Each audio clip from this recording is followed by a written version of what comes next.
We want specifics, as specific as you can get, even down to colors. Yeah, absolutely. The whole thing started out with a Halo JT Kenney Signature Series rod, and I also used a Halo Daylight heavy action 7.6.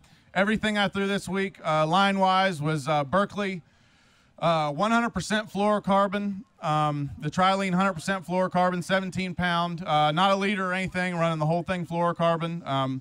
I think these big fish, I would have rather been throwing 25, because they're in some thick, nasty stuff. But I felt like I was getting more bites. But even as strong as Berkeley Trilene fluorocarbon is, I couldn't make myself go any lighter. I think if I would have went lighter, I would have even got more bites. But that and a Gambler Fat Ace, black and blue. I actually threw some Christmas, and I threw a couple of the watermelon red too. And I really honestly don't think it was the color that was making that much difference. I think it was the style of the bait, just that long, kind of do nothing, but a big one, but a long, do nothing type worm. Like I said, the Laser Trocar TK130 hook and that Reigns weight, that Reigns is the deal. Like I was explaining earlier with the insert in it, it doesn't tear your line up. Tell us about your presentation. When you make that pitch out there, are you dead sticking? You letting it sit? You working it, jigging it? Yeah, I was actually working it a little slower than dead sticking it.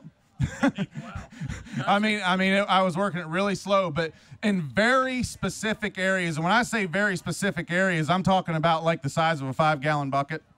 Like really, like exactly where I found that fish in practice and shook it off. I went right back there and made repetitive casts. And if they were hot, you didn't need to make repetitive casts. As soon as it got there, your line just starts swimming off. But but like I said, just any kind of place, in a typical spawning area, spawning flats. There's a lot of them on these lakes. But if you could find some real thick cover next to a really, really open area, you didn't want it where it was like, say, super thick hydrilla and then just like slowly went to into loose hydrilla. You wanted like where there was an absolute where they could make a bed, but yet they had really thick cover right beside it. If it didn't have the really thick cover right beside it, it wasn't going to be a big one.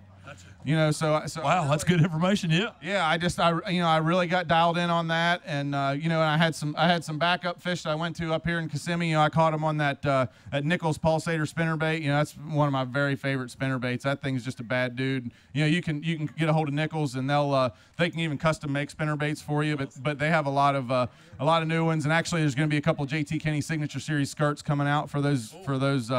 And one of them, guess what? One of them is going to be called Toho something or other. I guarantee you that's good, because it's one of the ones that I just designed, and that was actually what I was throwing. It's their standard spinnerbait, but it was one of my skirts I designed. So, but that obviously really saved me yesterday. Catching that 14-something on spinnerbait, and then today, like I said, the weather got nice, and I went back trying to catch some of those big ones on the Fat Ace. The same thing I did the first 2 days. Yep. And it all worked out really good, obviously. But yeah, I was really dejected with my weight today. But like I said earlier, I think those big ones were just done with their reproductive cycle. They weren't there anymore. They were gone. So but yeah, that was a big list. It's been a long week.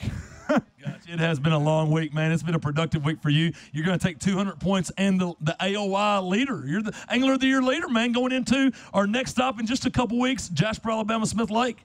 Yeah, definitely. I'm looking forward to that. One thing I did forget to say, though, there actually is one other thing that there's no way I could have won this tournament without, or even caught those big bags, even if I wouldn't have won, and that's those power poles on the back of that boat. I was pulling up, especially, in the wind. I could pull up, and, I knew right where I was going to throw. Yep. And I could pull down, and I could get upwind, pull down, and sit there and just milk that thing. And there's no doubt without those power pole shallow water anchors, there's no way I could have did this. There you go. Hearing it from our champion here at Lake Toho. Stop number 1 presented by Mercury here at Kissimmee. The Kissimmee folks have been awesome. Oh yeah, I only live an hour and a half from here, so I get to come over here pretty regularly, and yeah, I really like the town. That's for sure. Everybody's just so nice, and welcomes all the fishermen when we come into town, and it's really cool. That's what it's all about. A great host this week, a great way to get the season kicked off. He's got 200 points. He takes the leader in the AOY standings. I know that's another big check at the end of the year. I know you're going to be focused on that from here on out. We got 5 more stops left. JT Kenney walks away with $125,000 getting it done. I think he weighed 76 pounds of Lake Toho bass in 4 days, anchored by that stringer, over 29 pounds on day one. Hey, thanks everyone for coming out today. Thanks everyone for tuning in on FLW Live. You can check us out, FLWfishing.com, the world's most popular competitive fishing website. And we'll see you guys in a couple weeks, Jasper, Alabama. It'll be here for you know it, JT. Oh, yeah, definitely. I'm going to take a couple of days off and start preparing for that one. There you go. Thank you, Kissimmee. Thank you, Lake Toho. A great tournament. God bless. And we will see you at the next one.